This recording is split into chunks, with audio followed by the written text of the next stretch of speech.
Salut à tous, très heureux de vous retrouver depuis Beaublanc. Et oui, j'ai retrouvé mon bon vieux studio pour CSP News du jour, lundi 29 janvier, après la désillusion du carnaval de Portel, cette défaite lourde, -22, le CSP doit se remettre la tête à l'endroit. Grosse semaine à nouveau, avec deux matchs au programme.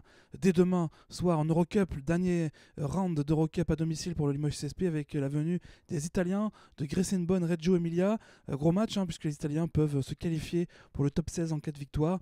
Autant dire que la tâche sera ardue pour des Limougeaux un peu dans le dur en ce moment, un peu la tête dans le sac. Il va falloir justement relever la tête. Voilà, demain soir 20h30, c'est le match d'Eurocup, Limoges face à Reggio Emilia. Alors on va pas revenir sur ce qui s'est passé ce week-end pour le CSP, cette défaite. Vous avez vu ces vidéos, voilà, la défaite, cette ambiance carnavalesque, cette folie même dans le chaudron du Portel. Ce week-end, il y avait deux autres rencontres quand même qui concernaient le Limoges CSP, avec les Espoirs qui s'étaient imposés eux vendredi en championnat d'Espoirs au Portel. Défaite hier en revanche en Coupe de France au Sable d'Olonne. Défaite assez lourde, même si les jeunes étaient encore en course à l'entame du dernier quart-temps face à une N2 de Olonne. C'était le trophée Coupe de France.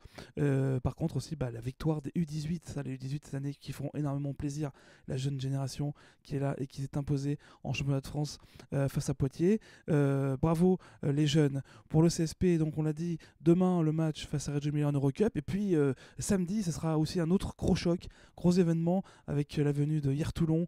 Là il va falloir que vous veniez soutenir à fond le Limoges CSP, qui va avoir besoin d'une nouvelle victoire pour regarder la tête haute dans ce championnat de pro et garder la main sur les 4 premières places de ce championnat. On le sait très bien, on l'a vu encore hier avec la victoire du Mans contre Nanterre. Tout peut aller très vite dans ce championnat, les équipes sont très proches les unes des autres, donc il va falloir gagner.